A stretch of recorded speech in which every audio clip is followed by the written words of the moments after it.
Hello students.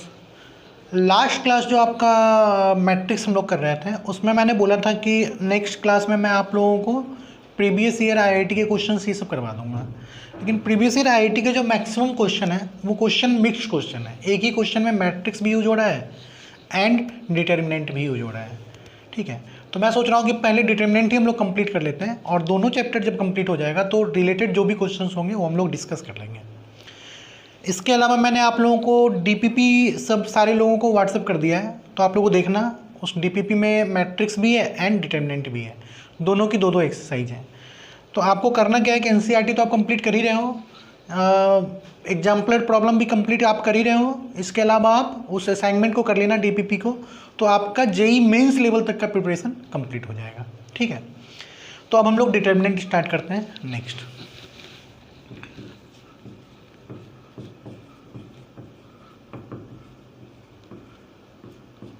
Difference क्या है determinant में और मैट्रिक्स में कि मैट्रिक्स रेक्टेंगुलर होता है, ठीक है, और वो अरेंजमेंट ऑफ ऑब्जेक्ट है, arrangement of array of data element.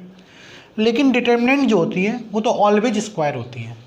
Determinant कभी भी ऐसा रेक्टेंगल नहीं हो सकता जो स्क्वायर ना हो। डिटर्मिनेंट जब भी होगा स्क्वायर ही होगा, और मैट्रिक्स जो है वो रेक्टेंगुलर होती है, स्क्वायर भी हो ही जाता है। तो हमारे जो सिलेबस में आप देखोगे, इनफैक्ट आईआईटी के सिलेबस में भी determinant of up to order 3, तो हम लोग थर्ड ऑर्डर तक ही पढ़ेंगे, इससे ज़्यादा पढ़ने की जरूरत नहीं है। थर्ड ऑर्डर तक के डिटर्मिनेंट हमारे सिलेबस में, ठीक है, और ऑलवेज स्क्वायर होता है। सबसे पहले डिटर्मिनेंट के लिए हम लोग सिंबल यूज करते हैं डेल्टा, और ये वाली सिंबल यूज करते हैं, ये मॉड जैसा सिंबल है, थोड़ा सा बड़ा कर दो तो डिटर्मिनेंट का सिंबल यही है। मैट्रिक्स का सिंबल ये था, लेकिन डिटर्मिनेंट का सिंबल ये है, तो मैट्रिक्स फिर आगे आएगा तो ये वाला यूज करेंगे हम लोग। ये आपका डिटर्मिनेंट का सिंबल है, और ये स्क्वायर होता है। तो स्क्वायर होता है तो मान लो यहाँ पे दे दिया ABCD, तो ध्यान से देखो तो इसमें 2 रो और 2 कॉलम है, ठीक है। डिटर्मिनेंट कभी भी रेक्टेंगुलर नहीं हो सकता, और डिटर्मिनेंट वैल्यू होती है। तो इसकी वैल्यू क्या होगी? अगर मान लो ये डिटर्मिनेंट दे दिया तो आपसे बोलेंगे इस डिटर्मिनेंट की वैल्यू बताओ, तो बहुत ध्यान से देखना, बहुत ईजी है। डिटर्मिनेंट की वैल्यू के लिए आप क्या करोगे? क्रॉस मल्टीप्लाई करो, तो इसकी वैल्यू आ जाएगी A इंटू डी, और माइनस सब्ट्रैक्ट करना, माइनस करना C इंटू बी। यही आपके इस डिटर्मिनेंट की वैल्यू होगी, ठीक है। तो ये सेकेंड ऑर्डर का डिटर्मिनेंट है, 2 रो 2 कॉलम है, इसको हम लोग सेकेंड ऑर्डर का डिटर्मिनेंट बोलते हैं, ठीक है। ये आपका सेकेंड ऑर्डर का डिटर्मिनेंट है। फिर आ जाता है थर्ड ऑर्डर का डिटर्मिनेंट। मान लो थर्ड ऑर्डर का डिटर्मिनेंट आ जाएगा, वो कुछ ऐसे रिप्रेजेंट करेंगे, ABC LMN XYZ। तो ध्यान से देखो तो इसमें 3 रो 3 कॉलम है, इसको थर्ड ऑर्डर का डिटर्मिनेंट भी बोलते हैं हम लोग, third order determinant of order 3। अब आपसे बोलेंगे इस डिटर्मिनेंट को सॉल्व करके इसकी वैल्यू बताओ, तो कैसे सॉल्व करोगे? बिल्कुल ध्यान से देखना। सबसे पहले आप क्या करना, 1 1 की एलिमेंट को लिख लो, फर्स्ट रो फर्स्ट कॉलम की एलिमेंट को, तो आप लिख लो A। यहाँ पे A11 में A है, और जब आपने A को लिया तो A कंटेनिंग रो को छोड़ दो और A कंटेनिंग कॉलम को छोड़ दो। जिस रो में A है उसे हटा दो और जिस कॉलम में A है उसे हटा दो, ठीक है। तो इतने को आप हटाओगे तो आपका ये वाला पोर्शन बच जाएगा, ये वाला पार्ट। इस वाले पार्ट को वैसे ही सॉल्व कर लो जैसे आपने सेकेंड ऑर्डर के डिटर्मिनेंट को सॉल्व किया था। तो बताओ कितना आ जाएगा? ये आ जाएगा आपका M into Z minus N into Y, M into Z minus N into, ठीक है। फिर जब A हो गया तो फिर B पे आ जाओ, B आएगा तो अब B कंटिन्यू, B वाले रो को छोड़ दो, B वाली कॉलम को छोड़ दो, तो आपका क्या बच रहा है? LN XZ। फिर इनको वैसे ही सॉल्व कर लो जैसे पहले किया था, क्रॉस मल्टीप्लाई करके सब्ट्रैक्ट करना है, तो ये आ जाएगा आपका LZ minus NX, LZ minus NX। A हो गया, B हो गया, फिर अब B के बाद C लेना, C। जब आप C लोगे तो C वाली रो C वाली कॉलम को छोड़ दो, C containing row and column को छोड़ दो, इसको छोड़ दो, तो आपका ये वाला पोर्शन बच रहा है LMXY। फिर से क्रॉस मल्टीप्लाई करके सब्ट्रैक्ट कर लो, तो ये आपका आ जाएगा LY minus X into M। L Y minus X into M. ठीक है, तो सबसे पहले आप ए लेना, फिर उस रो कॉलम को छोड़ के सेकेंड ऑर्डर की डिटरमिनेंट को जैसे सॉल्व करते हो वो कर लो। फिर बी लेना, बी वाली रो कॉलम को छोड़ के सेकेंड ऑर्डर के डिटरमिनेंट को सॉल्व कर लो। देन सी लेना, उस रो कॉलम को छोड़ दो और इस वाले पार्ट को सेकेंड ऑर्डर डिटरमिनेंट की तरह सॉल्व कर लो। ठीक है, अब साइन प्लस होगा माइनस होगा, तो ध्यान देना ए पहले प्लस फिर माइनस फिर प्लस, बस इतना ही करना है। अब ये जो आपकी वैल्यू आ गई यही इस थर्ड ऑर्डर के डिटरमिनेंट की वैल्यू है। ठीक है, तो यही है आपका सेकेंड ऑर्डर डिटरमिनेंट और यही है आपका थर्ड ऑर्डर डिटरमिनेंट, और हमारे सिलेबस में भी यही पढ़ना है, second order and third order. इसको अच्छे से देख लो, समझ लो। अब हम लोग फर्स्ट एक्सरसाइज करेंगे। फर्स्ट एक्सरसाइज की थ्योरी इतनी है। ठीक है, अब हम लोग एक्सरसाइज 4.1 के कुछ क्वेश्चंस करते हैं। देखो फर्स्ट क्वेश्चन क्या है, क्वेश्चन नंबर सेकेंड का second, evaluate determinant of x square minus x plus one, x minus one, x plus one, x plus one. इस डिटरमिनेंट की वैल्यू क्या होगी? ठीक है, तो सेकेंड ऑर्डर का डिटरमिनेंट है, मैंने बताया भी था थोड़ी देर पहले, क्रॉस मल्टीप्लाई करके सब्ट्रैक्ट कर लो। X square minus x plus one into x plus one minus x plus one into x minus one. इसको सिंप्लीफाई करते हैं, ध्यान से देखो तो एक्स प्लस वन कॉमन आ रहा है। जब आप एक्स प्लस वन को कॉमन लोगे तो ये आपका आ जाएगा x square minus x plus one और माइनस एक्स प्लस वन। ठीक है, तो ये फाइनली आपका कितना आ गया, x plus one into x square minus two x plus two. यहीं पे छोड़ दो, यही आपका फाइनल आंसर हो गया, यही आपको इवेल्युएट करना था। तो देख रहे हो कितना ईजी है सिंप्लीफाई करना। नेक्स्ट क्वेश्चन नंबर फोर्थ का सेकंड, फोर्थ के सेकंड पे आते हैं। फोर्थ के सेकंड में इन्होंने बोला है कि इफ ए, अब ध्यान से देखो ये जो सिंबल ये मैट्रिक्स का सिंबल है, डिटरमिनेंट नहीं है, तो इसमें कंफ्यूजन मत होना। If A is a matrix whose elements are 1 0 1 0 1 2 0 0 4 then prove that determinant of 3 into A matrix. ठीक है, तो ये जो सिंबल है डिटरमिनेंट का सिंबल है, तो determinant value of 3 into A matrix equal होगा 27 times determinant value of A matrix. तो देखो करते हैं, सबसे पहले LHS देखते हैं, LHS इक्वल टू RHS कर दो, हो गया प्रूफ आपका। तो LHS में क्या करना है हमें, 3 इंटू ए मैट्रिक्स का डिटरमिनेंट फाइंड करना है। तो अब आप याद करो मैट्रिक्स में मैंने बताया था जब भी किसी मैट्रिक्स को किसी लैम्डा से मल्टीप्लाई करते हो इट मीन्स उस मैट्रिक्स के सारे एलिमेंट को हम लोग उस लैम्डा से मल्टीप्लाई करते हैं। तो 3 से मल्टीप्लाई करते हैं, देखते हैं कितना आता है। ये आ जाएगा आपका 3 0 3 0 3 6 0 0 12। ये आपका 3 इंटू ए मैट्रिक्स की वैल्यू होगी। अब इस मैट्रिक्स का डिटरमिनेंट फाइंड करना है, तो मैंने सिंबल चेंज कर दिया। ये 3 इंटू ए मैट्रिक्स का डिटरमिनेंट था, तो डायरेक्ट मैं डिटरमिनेंट के सिंबल के अंदर 3 ए मैट्रिक्स को मैंने ले लिया। अब इसको एक्सपेंड करते हैं, देखते हैं वैल्यू कितनी आती है। तो 3 इंटू 3 लोगे तो इस रो और इस रो को, इस कॉलम को भूल जाओ, तो ये आपका आ गया 36 माइनस 0। ठीक है, 3 के बाद 0 लोगे तो 0 लो ना लो फर्क नहीं पड़ता, 0 इंटू कुछ भी 0, तो मैं इसको छोड़ रहा हूँ। फिर प्लस 3 इंटू 3 लोगे तो अगेन ये रो और ये कॉलम को छोड़ दो, तो कितना आ जाएगा आपका 0 माइनस 0, तो ये भी 0 ही हो गया। तो इफेक्टिवली जो वैल्यू आ रही है वो आ रही है 3 इंटू 36 दैट इज 108। ठीक है, अब RHS पे आते हैं। RHS क्या है, RHS है आपका 27 times determinant of A matrix. A matrix की डिटरमिनेंट वैल्यू 1 0 1 0 1 2 0 0 4। देखते हैं कितना आता है। जब आप इसको सिंप्लीफाई करोगे तो ये आ जाएगा आपका 27 इंटू, ब्रैकेट ओपन करते हैं, डिटरमिनेंट को सॉल्व करते हैं, 1 इंटू ये खत्म, कितना आ जाएगा 4 माइनस 0। फिर से 0 लेने की जरूरत है नहीं, और ये वाला 1 लोगे भी तो कितना आ रहा है 1 इंटू 0 माइनस 0, 0 माइनस 0, तो कोई मतलब नहीं है इसको लेके। इसको जब आप सिंप्लीफाई करोगे तो कितना आ रहा है 27 इंटू 4 दैट इज 108। तो देखो LHS इक्वल टू RHS आ गया, यही आपको प्रूव भी करना था, LHS इक्वल टू RHS। तो कितना ईजी है ये, तो और भी ज़्यादा ईजी है, मैट्रिक्स से भी ज़्यादा ईजी है। ठीक है, तो क्वेश्चन नंबर सेकंड के सेकंड को देख लेना, अच्छे से समझ में आ जाएगा। क्वेश्चन नंबर 4 ये था, 2 क्वेश्चन और है वो करवाता हूँ, फिर हम लोग आगे करेंगे।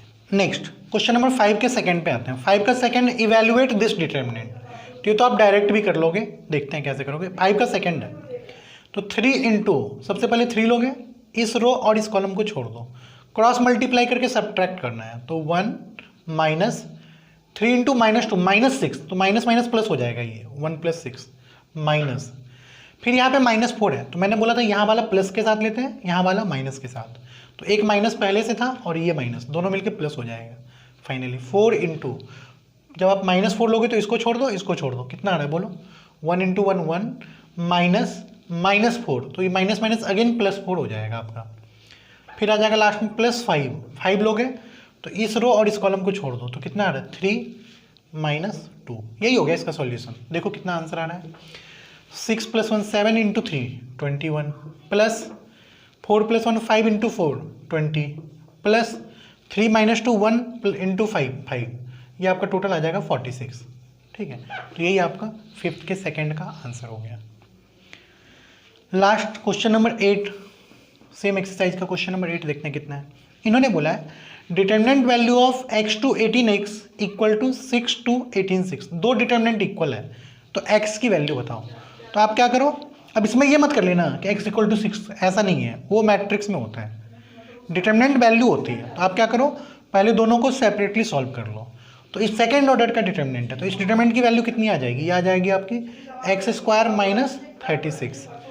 इस डिटरमिनेंट की वैल्यू x² - 36 है, इसको आप इक्वेट कर लो, 36 - 36 जीरो ही आ रहा है, ये तो जीरो हो गया।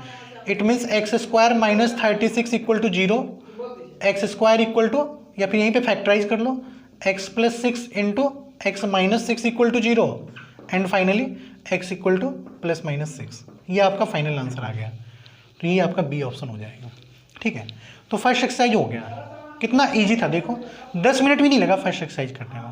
तो सबसे पहले आप क्या करना, 2 मिनट लगेगा, थ्योरी को देख लेना और फर्स्ट एक्सरसाइज को कंप्लीट कर लेना। ठीक है, अब हम लोग सेकेंड एक्सरसाइज स्टार्ट करते हैं, प्रॉपर्टीज ऑफ डिटर्मिनेंट।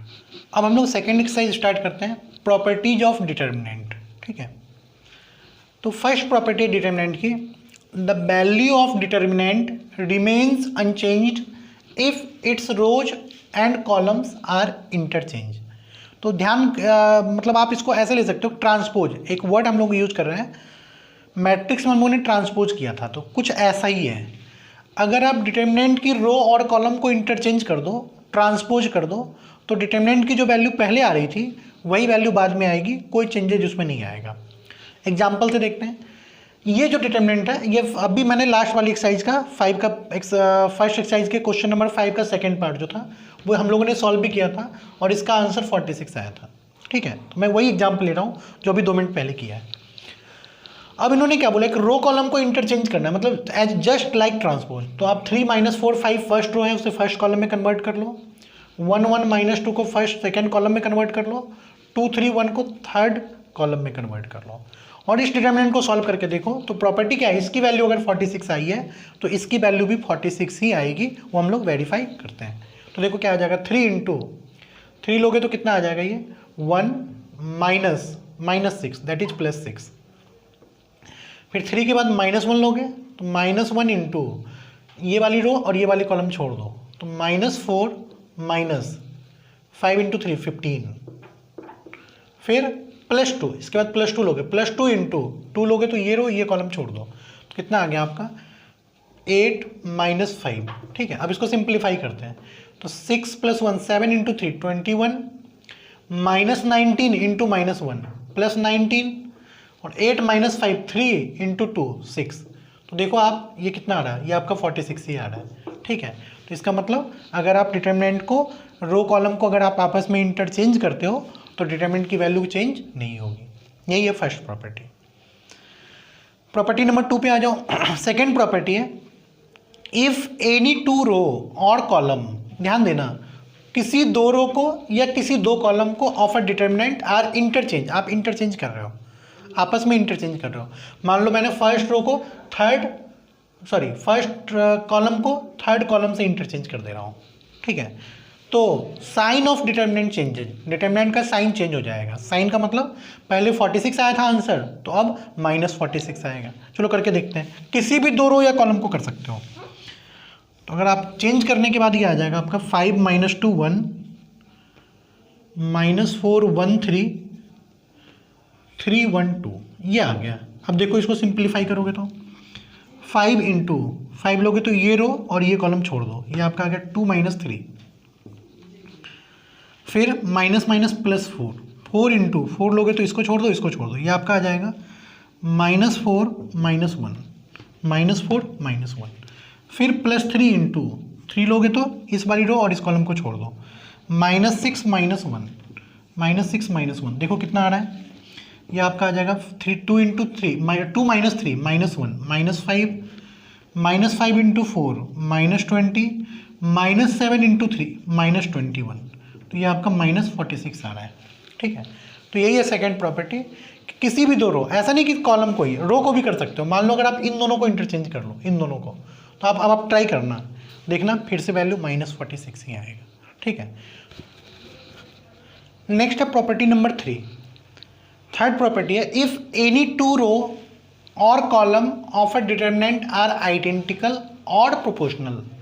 किसी डिटरमिनेंट का दो रो या दो कॉलम आइडेंटिकल, चाहे सेम हो चाहे प्रोपोर्शनल हो आपस में, तो आप बिना सॉल्व के डायरेक्टली बोल सकते हो वैल्यू ऑफ डिटरमिनेंट इज 0, फिर आपको सॉल्व करना ही नहीं है। ठीक है, देखते हैं एक एग्जांपल लेते हैं। मान लो कि एग्जांपल ले लिया 5 2 3 1 1 7 और फिर से 5 2 3 ले लो, 5 2 3। तो ध्यान से देखो, तो रो 1 एंड रो 3 आर आइडेंटिकल, दोनों सेम है। तो अब आप सॉल्व ना भी करो तो भी सीधे बोल सकते हो इसकी वैल्यू 0 होगी, बट फिर भी हम लोग सॉल्व करके देखते हैं। सॉल्व करोगे तो कितना आएगा बताओ, 5 इंटू ये रो और ये कॉलम छोड़ दो, 3 -14 -2 इंटू ये रो ये कॉलम छोड़ दो, 3 -35 +3 इंटू इस रो इस कॉलम को छोड़ दो, 2 -5 2 -5। तो देखते हैं कितनी आती है वैल्यू, 3 -14 -11 इंटू 5 -55, 3 -35 -32 इंटू -2, तो ये आ जाएगा +64, और 2 -5 -3 इंटू 3 -9, तो ये आपका फाइनली आ रहा है 64 -64 दैट इज 0। तो सॉल्व करने की जरूरत ही नहीं है, प्रॉपर्टी आपके पास डायरेक्ट है कि कोई भी दो रो या कोई भी दो कॉलम, एक रो एक कॉलम को मत कर देना, या तो दोनों रो होनी चाहिए या दोनों कॉलम होनी चाहिए, चाहे आइडेंटिकल हो, सेम हो या प्रोपोर्शनल हो, तो भी आप बोल सकते हो 0 होगा। देखो प्रोपोर्शनल का एक एग्जांपल लेते हैं। मान लेते हैं एक डिटरमिनेंट है 2 3 4 -1 0 5 और प्रोपोर्शनल कर लेते हैं 3 से, तो 6 9 12। तो अब आप ध्यान से देखो, तो first column and second column are proportional, यहाँ पे first row and third row identical था। ठीक है, ये आपका प्रोपोर्शनल है, ये आपका प्रोपोर्शनल है। देखो 2 इंटू 3 6, 3 इंटू 3 9, 4 इंटू 3 12, तो प्रोपोर्शनल है। तो इस डिटरमिनेंट को अगर आप सॉल्व करते हो, बिना सॉल्व किए आप बोल सकते हो इसकी वैल्यू 0 होगी, सॉल्व करने की जरूरत नहीं है। फिर भी देखते हैं, 2 इंटू ये रो और इस कॉलम को छोड़ दो, तो 0 -45, फिर 2 के बाद माइनस माइनस प्लस हो जाएगा, ये +1 इंटू इस रो इस कॉलम को छोड़ दो, तो 36 -36 +6 इंटू 6 लोगे तो इस रो और इस कॉलम को छोड़ दो, तो 15 -0, 15 -0। देखो कितना आता है, 2 -45 -90 +0, 6 इंटू 15 90। देखो फाइनली 0 आ गया। तो यही प्रॉपर्टी थी आपकी थर्ड प्रॉपर्टी, कि कोई भी दो रो या कोई भी दो कॉलम, चाहे आइडेंटिकल हो चाहे प्रोपोर्शनल हो, आप सीधे बोल दोगे बिना सॉल्व किए डिटरमिनेंट की वैल्यू 0 होगी। नेक्स्ट फोर्थ प्रॉपर्टी पे आते हैं। फोर्थ प्रॉपर्टी है, if each element of a row और column of a determinant is multiplied by constant k, then its value gets multiplied by k. इसका मतलब ये हो गया, मैट्रिक्स में याद करो, अगर आप किसी मैट्रिक्स को लैम्डा से मल्टीप्लाई करते थे तो इट मीन्स मैट्रिक्स के ईच एलिमेंट को लैम्डा से मल्टीप्लाई करते थे, बट डिटरमिनेंट में ऐसा नहीं है। डिटरमिनेंट में क्या है कि ईच एलिमेंट ऑफ अ रो, किसी एक रो के सारे एलिमेंट को या किसी एक कॉलम के सारे एलिमेंट को आप के से मल्टीप्लाई करते हो तो डिटरमिनेंट की वैल्यू के टाइम्स हो जाएगी। ये डिफरेंस है। मैट्रिक्स में के लिए सबसे मल्टीप्लाई करते थे, डिटरमिनेंट में के टाइम्स के लिए एक रो या एक कॉलम से मल्टीप्लाई करोगे, सबसे नहीं करोगे। ठीक है, तो ये फिर से वही एग्जांपल लिया हूँ जिसका आंसर 46 था। ठीक है, अब मैंने क्या किया है कि सेकेंड कॉलम के ईच एलिमेंट को 2 से मल्टीप्लाई कर लिया। सेकेंड कॉलम के ईच एलिमेंट को मैंने 2 से मल्टीप्लाई कर लिया, बाकी फर्स्ट कॉलम वही है, थर्ड कॉलम वही है। तो मैंने इसके सारे एलिमेंट को 2 से मल्टीप्लाई किया है, तो डिटरमिनेंट की वैल्यू जो पहले 46 थी, अब 46 इंटू 2 92 आ जाएगी। ठीक है, बिना सॉल्व किए आप बोल सकते हो इसकी वैल्यू 92 होगी, बट फिर भी वेरीफाई कर लेते हैं, देखते हैं कितना आता है। 3 इंटू ये रो ये कॉलम छोड़ दो, 2 माइनस प्लस हो जाएगा ये 12, माइनस माइनस प्लस 8 इंटू ये छोड़ दो, ये छोड़ दो, 1 plus 4 plus 5 into plus 5 into 5 लोगे तो ये रो ये कॉलम छोड़ दो, 6 माइनस 4, देखते हैं कितना आता है। 12 plus 2 14 into 3 42, 4 plus 1 5 into 8 40, 6 minus 4 2 into 5 10, बताओ कितना आ गया। 40 40 82 प्लस 10 92, देख रहे हो सीधे डबल हो गया। तो यही थर्ड प्रॉपर्टी है। बोलोगे सर अगर मैं मान लो इस कॉलम को भी 2 से मल्टीप्लाई कर लूँ फिर क्या होगा, तो फिर से 2 टाइम्स और हो जाएगा, तो 92 इंटू 2 हो जाएगा। इसे भी मल्टीप्लाई करें तो क्या हो जाएगा, फिर से 2 टाइम्स हो जाएगा, 92 इंटू 2 इंटू 2। ठीक है, तो मैट्रिक्स और डिटरमिनेंट में ये डिफरेंस है कि मैट्रिक्स में अगर आप के से मल्टीप्लाई करते हो इट मीन्स ईच एलिमेंट से मल्टीप्लाई कर रहे हो, बट डिटरमिनेंट में अगर आप के से मल्टीप्लाई करते हो तो किसी एक रो या किसी एक कॉलम के सारे एलिमेंट को मल्टीप्लाई करोगे, होल डिटरमिनेंट को, डिटरमिनेंट के ईच एलिमेंट को मल्टीप्लाई नहीं करोगे। ठीक है, तो थर्ड एंड फोर्थ प्रॉपर्टी आपको समझ में आ गया होगा। अब हम लोग फिफ्थ प्रॉपर्टी पे चलते हैं। नेक्स्ट है property number 5, if all elements of a row और column of a determinant are expressed as sum of 2 terms then determinant can be expressed as sum of 2 determinant. ठीक है, इसका मतलब ये हो गया, जैसे यहाँ पे एग्जांपल देखो, ऑल एलिमेंट्स ऑफ अ रो या कॉलम, तो ध्यान से देखो यहाँ पे थर्ड रो की ऑल एलिमेंट्स, सारे एलिमेंट्स को मैंने क्या लिखा है, are expressed as sum of 2 terms, all elements sum of 2 terms है। ठीक है, then determinant can be expressed as sum of 2 determinant. तो आप चाहो तो इसको डायरेक्ट भी सॉल्व कर सकते हो, लेकिन जब आप क्वेश्चंस करोगे तो कई बार आपको ये प्रॉपर्टी अप्लाई करनी पड़ेगी। आप इसको ब्रेक करके 2 अलग अलग डिटरमिनेंट में भी लिख सकते हो, फर्स्ट रो को as it is, second row को as it is, third row में मैंने क्या किया, एक्स वाई जेड को पहले डिटरमिनेंट में लिख लिया, प्लस अब फिर से जो सेकेंड डिटरमिनेंट बनेगी उसमें फर्स्ट और सेकेंड रो सेम हो जाएगा, और थर्ड रो में क्या आ जाएगा, अल्फा बीटा गामा। तो आप ऐसे ब्रेक करके एक डिटरमिनेंट को as a sum of 2 determinant लिख सकते हो। तो ये आपकी प्रॉपर्टी नंबर 5 है। नेक्स्ट प्रॉपर्टी नंबर 6 पे आते हैं। नेक्स्ट प्रॉपर्टी आपका property number 6, if to each element of any row और column of a determinant the equimultiples of corresponding row or column are added then value of determinant remains unchanged। ठीक है, तो याद करो हम लोगों ने मैट्रिक्स का जो लास्ट एक्सरसाइज किया था तो उसमें कुछ यही किया था, आप एक रो में दूसरे रो को मल्टीप्लाई करके ऐड या सब्ट्रैक्ट कर लो तो कोई फ़र्क नहीं पड़ता था। तो वही हम लोग अब यहाँ पे भी करेंगे, जैसे वहाँ पे करते थे मैट्रिक्स में, वो एग्जैक्टली वही है। किसी एक रो को के से मल्टीप्लाई करके दूसरे रो में ऐड कर लो, या किसी एक कॉलम को के से मल्टीप्लाई करके दूसरे कॉलम में ऐड कर लो, उससे डिटरमिनेंट की वैल्यू पे कोई चेंजेस नहीं आएगा। लेकिन वहाँ पे ध्यान रखना, मैट्रिक्स में हम लोग क्या करते थे, जब रो करते थे तो ओनली रो, और कॉलम करते थे तो ओनली कॉलम। लेकिन मैट्रिक्स में ऐसा, सॉरी डिटरमिनेंट में ऐसा नहीं है। डिटरमिनेंट में आप एक ही क्वेश्चन में रो भी कर सकते हो, रो ऑपरेशन, और उसी क्वेश्चन में आप कॉलम ऑपरेशन भी कर सकते हो। लेकिन ये गलती मत करना, रो को मल्टीप्लाई करके कॉलम में सब्ट्रैक्ट कर देना या ऐड कर लेना, या कॉलम को मल्टीप्लाई करके रो में ऐड कर लेना, ऐसा नहीं है। जब भी आप रो ऑपरेशन यूज करोगे तो ओनली रो उस स्टेप में, अगले स्टेप में अगर आप कॉलम यूज करते हो तो ओनली कॉलम, एक स्टेप में रो कॉलम दोनों यूज नहीं होगा। ठीक है, तो अगर कन्फ्यूजन है तो इस एग्जाम्पल से समझ में आ जाएगा। जैसे इस डिटरमिनेंट की वैल्यू 46 है, वही सेम एग्जाम्पल है। तो इन्होंने क्या बोला है कि मान लो किसी एक रो की बात करते हैं, मैं क्या करता हूँ, इस रो को यूज करके इन दोनों रो के फर्स्ट एलिमेंट को 0 करता हूँ, जो हम लोग पहले करते थे। तो मैं 3 और 2 को 0 करता हूँ। तो इसके लिए ऑपरेशन क्या यूज करना होगा, तो ये आपने किया हुआ है मैट्रिक्स में, तो अब समझ में आ जाएगा। आप लिखोगे, चेंज किसको करोगे, सेकेंड रो को तो चेंज कर नहीं रहे, आप चेंज कर रहे हो रो 1 को एंड रो 3 को। तो आप लिखोगे row 1, new row 1 equal to R1। ये ध्यान देना, ये दोनों हमेशा सेम होगा, जो यहाँ वही यहाँ, जो यहाँ वही यहाँ, इसमें मिस्टेक मत करना। इसको आप न्यू पढ़ोगे और इसको आप ओल्ड पढ़ोगे। New R1 equal to old R1। अब बताओ ये 3 0 कैसे होगा, तो आप इसे 3 से मल्टीप्लाई करके यहाँ पे सब्ट्रैक्ट कर लो। तो -3 टाइम्स R2 को 3 से मल्टीप्लाई करो और यहाँ से सब्ट्रैक्ट कर लो, हो गया क्या 0।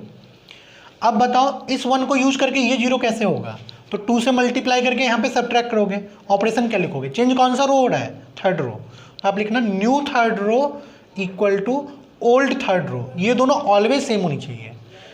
ओल्ड थर्ड रो में से क्या सब्ट्रैक्ट करोगे, 2 से मल्टीप्लाई करके सेकेंड रो को सब्ट्रैक्ट कर लो, 2 टाइम्स R2। तो एक क्वेश्चन में आप ये वाली ऑपरेशन कर सकते हो और इससे आप फेमिलियर हो, लास्ट क्लास में करवाया था। तो देखते हैं कितना आता है। सेकेंड रो तो आपका वही एज इट इज रह जाएगा, 1 1 -2।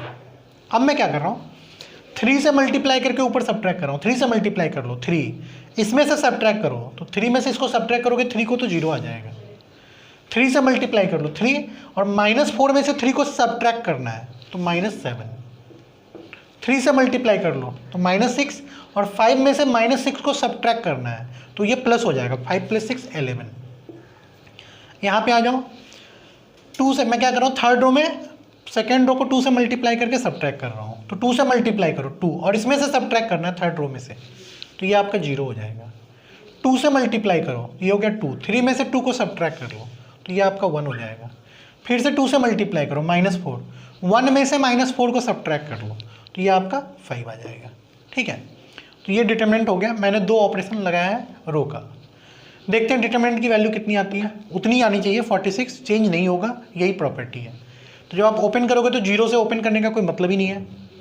-7 से ओपन करोगे तो यहाँ पे प्लस, ये माइनस होता था और -7 पहले से है, तो टोटल आपका +7 हो जाएगा। 7 इंटू ये खत्म, कितना आ गया, 5 - 0 तो सिर्फ 5, प्लस 11 इंटू 11 लोगे तो ये खत्म, कितना आ जाएगा, 1 - 0 तो कितना आ गया ये 35 + 11 दैट इज 46। तो देखो डिटरमिनेंट की वैल्यू पहले भी वही थी और अभी भी वही है। तो आइडिया लगा क्या, ये वाला ऑपरेशन कैसे करेंगे, और ये आपका सबसे इंपॉर्टेंट है, सारे क्वेश्चन में ये वाली प्रॉपर्टी अप्लाई होगी। सबसे इंपॉर्टेंट प्रॉपर्टी नंबर 6 ही है। एक बार और करते हैं सेम क्वेश्चन में। जैसे मुझे पता चल गया कि इसकी वैल्यू कितनी आ रही है 46, तो चाहो तो यहाँ पे भी कॉलम ऑपरेशन लगा सकते हो, यहीं पे एक बार और कॉलम लगा के देखते हैं आता ही नहीं आता। तो अब मैं क्या कर रहा हूँ, इस कॉलम को इस कॉलम में डायरेक्ट ऐड कर दे रहा हूँ। ठीक है, सेकेंड कॉलम को फिक्स करके थर्ड कॉलम में ऐड करता हूँ, देखता हूँ आंसर कितना आता है। तो ऑपरेशन क्या लिखोगे, ऑपरेशन आप लिखोगे, चेंज कौन सा और कॉलम होगा, थर्ड कॉलम, तो जो चेंज होगा उसी को पहले लिखना, new third column equal to old third column plus second column. Third column में सेकेंड कॉलम को ऐड कर दो, तो फर्स्ट और सेकेंड कॉलम तो चेंज हुआ नहीं आपका, इन दोनों को तो ऐसे कैसे लिख लो, 0 1 0 -7 1 1। अब आप इस कॉलम को इसमें ऐड करो, तो 11 में -7 को ऐड करोगे तो 4 आ जाएगा, -2 + 1 -1, 5 + 1 6, ये आ जाएगा आपका। अब फिर से इस डिटरमिनेंट को आप ओपन करो, ओपन करोगे तो 0 इंटू कुछ भी 0, -7 माइनस प्लस 7 हो जाएगा, ये वाला नेगेटिव हो जाता है, 7 इंटू ये खत्म, कितना आ रहा है 6 - 0 6, फिर +4 इंटू 4 लोगे तो ये रो ये कॉलम खत्म, 1 - 0 देखो कितना आ गया, 7 इंटू 6 42 + 4 46। तो डिटरमिनेंट की वैल्यू वही रहेगी। चाहो तो वहाँ डायरेक्ट कर लो तो 46, ये ऑपरेशन लगाओ तो भी 46, फिर कॉलम ऑपरेशन लगाए फिर से 46। तो यही आपका 6 प्रॉपर्टी है कि आप किसी डिटरमिनेंट में दूसरे किसी भी रो या कॉलम के मल्टीपल को किसी एक रो में या कॉलम में ऐड कर लो तो डिटरमिनेंट की वैल्यू में कोई चेंजेस नहीं आएगा। ठीक है, इस प्रॉपर्टी को हम लोग आगे भी क्वेश्चन में अप्लाई करेंगे। Next property number 7, determinant value of odd order skew symmetric determinant is always 0। तो इसकी सिमेट्रिक याद करो, इसकी सिमेट्रिक करवाया था मैंने मैट्रिक्स में कि ट्रांसपोज करने के बाद ए ट्रांसपोज अगर -a के इक्वल आ जाए तो उसे हम लोग स्क्यू सिमेट्रिक बोलते हैं। तो अगर आप इसको चेंज करके देखोगे तो ये इसकी सिमेट्रिक है, वो मैंने बतला रखा है, आप चाहो तो उसको वेरीफाई कर लेना। डिटरमिनेंट वैल्यू सबकी नहीं, सिर्फ ऑड ऑर्डर की, ऑड मतलब third order, fifth order, seventh order, लेकिन हमारे सिलेबस में अप टू थर्ड ऑर्डर है। ठीक है, तो हम लोग आगे वाले ऑर्डर पे नहीं जाएंगे। थर्ड ऑर्डर की कोई भी इसकी सिमेट्रिक डिटरमिनेंट होगी, आप आंख बंद करके बोल देना उसकी वैल्यू 0 होगी। देखते हैं करके इसकी वैल्यू 0 आती नहीं आती है, 0 इंटू कुछ भी 0 लिखने की जरूरत ही नहीं है। फिर 0 के बाद क्या लोगे, -a इंटू ये रो ये कॉलम छोड़ दो तो कितना आ रहा है 0 माइनस माइनस बी सी, तो ये आपका प्लस बी सी हो जाएगा, प्लस बी इंटू बी लोगे तो ये इस रो और इस कॉलम को छोड़ दो, तो ये आपका आ जाएगा ए सी माइनस जीरो, तो कितना आ गया ये आपका आ गया minus A B C plus A B C that is zero. ठीक है, तो ये 7th प्रॉपर्टी थी। तो आज इतना ही। आज आप क्या करोगे, फर्स्ट एक्सरसाइज को कंप्लीट कर लेना, पहले तो पूरी थ्योरी पढ़ लेना दोनों एक्सरसाइज की, फर्स्ट एक्सरसाइज को कंप्लीट कर लेना। ठीक है, और सेकेंड एक्सरसाइज में जो 7th प्रॉपर्टी है, मैंने सिर्फ प्रॉपर्टी बताया, अभी एक्सरसाइज स्टार्ट नहीं किया है, तो 7 की 7 प्रॉपर्टी आप पढ़ लेना, उसको अच्छे से समझ लेना, कोई कन्फ्यूजन हो तो बताना मुझे, ऐसे कन्फ्यूजन नहीं होगा क्योंकि मैंने सबको एग्जाम्पल के साथ बताया है। और नेक्स्ट क्लास में हम लोग क्या करेंगे, सेकेंड एक्सरसाइज के क्वेश्चन को हम लोग सॉल्व करेंगे। ठीक है, तो आज इतना ही, नेक्स्ट क्लास में कंटिन्यू करेंगे। ठीक है, थैंक यू।